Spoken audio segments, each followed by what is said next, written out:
So I often have goals in education which are not completely quantitative, and they're pretty qualitative. So in the morning also, in the first half when we were writing the vision statement, there was a certain specificity that the goal should have measurable entities in it. So I want to ask you, how does one deal with it in a situation where I have too many intangibles?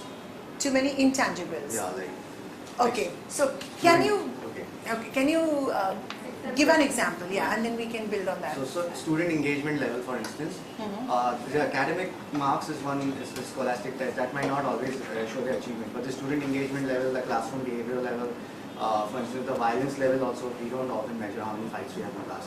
Correct. So, but this could be how many students you would hope to reach out to within a certain time frame. Would that? Is that a no? Yeah, because that's like you're reaching out them, but what's the depth of our thing, and then it's totally, See, qualitative. reaching out, but again, reaching out, when you say reaching out, you should have some measure in mind. Reaching out to, what is the number that you want to achieve, let's say by December 2013?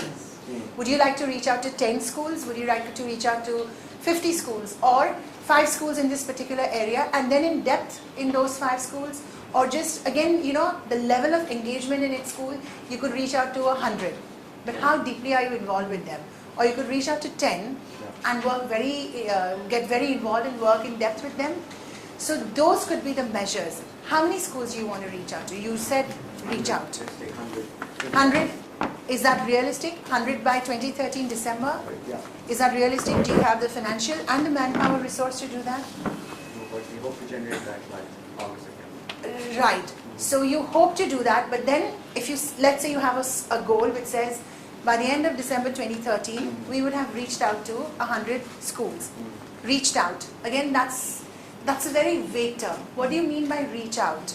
It has to be more specific. So that's why the S of the SMART, the specific. When you say reach out, what would it be? Would it be interacting with students? Or also, is it about the environment, creating the right environment? The teachers that will interact with the students. Is it about educating them, sensitizing them? So again, the goal has to be, yes, objective that you set has to be more specific and realistic. Will you be able to do the 100? Is it possible? Including the training, considering that schools do break, that you would have lost a whole May and probably half a June. Maybe sometime in Diwali. So is it realistic then? Yes, it is. I believe it is. But Okay. My problem is that this is something that's a constant thing. We've been in operation for 2 years now. Yeah. And every time we need to measure our impact, we have serious doubts, because there's an intervention where I get into a class or probably I train a teacher once and then I move out. Sometimes I might train a teacher thrice if Yeah. the school allows me to do so. So every time I need to know for myself whether I'm reaching out to 100 schools, but am I giving all 100, or maybe I'm just good in 10 or 20 schools? Correct. So then that's an analysis, or this is what will help you. The engagement with the 100, at what level is it? Is it very superficial? Yeah. And which is why there is no, you're not even probably achieving what you set out to achieve if it's at a very superficial level.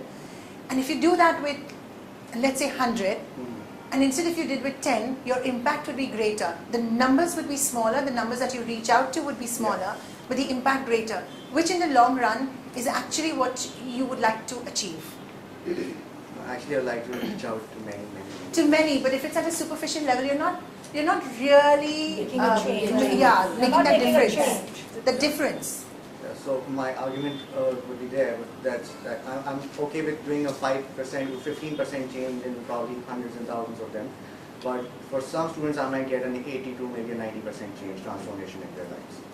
Right. So I'm okay with. You are okay. So these are what. Now, do you have a team that you work with? Yep. And these teams are also the ones who go out and meet the schools and talk to teachers. Yep. Right. So then the 100 could be achievable. Yep. But then you're talking about how would you measure Yep. the impact? Yep. So in that case, but then that's where you would actually need buy-in, more buy-in from your school, from the Yeah, school, exactly. because they would have to record or even just feed back to you what change do they see. Yeah. Are they seeing a positive change? So then maybe one of your objectives, your goal, one of your goals should be to get teacher participation, and then your objective would be to interact more with the teachers so that you get feedback from them, and then you use that feedback to analyze the impact you're making, and then again you would probably from that analysis, it is spending a lot of time, allotting some of your time into doing that, but maybe that analysis would be useful, because then you would know with X amount of participation or with X amount of support to this particular school, this is what you've achieved. Is this enough, or would you like to do more? Or maybe you could just replicate the same and go out to others. Or in this particular segment it worked because they came from a certain background or their environment was of a certain type. Yeah, is it working for you? I mean, are you asking me to make patterns out of it? I mean, kind of certain... The analysis, out of the analysis, yes, you would have to do that to understand that if in, let's say, school A and B, I have achieved what is reported back. Now you're depending on reports that are fed back to you. What is reported back is you found that there is about 20-25% improvement. The impact, that is the impact of your working with them. Now you analyze, is it because, what kind of a background are they from? Is this from, the type of background the children come from, or their parents come from? So because that is the environmental factor will also influence the effect, how you would affect them, or the effect it would have on them. So here you need to feed that in and then use that analysis to then further reach out to similar, and when you reach out to a similar setup, then you know that this much is the level of engagement, whereas with some others maybe I need to do more, or maybe for the moment because I want to reach out to a greater number, I will not concentrate on a certain type because I'm not getting the result, and I'll focus more on some others. So this is and this you'd only get from analysis, and you'll only get the analysis once you take feedback from your teachers. So it is involving your teachers, which is very important.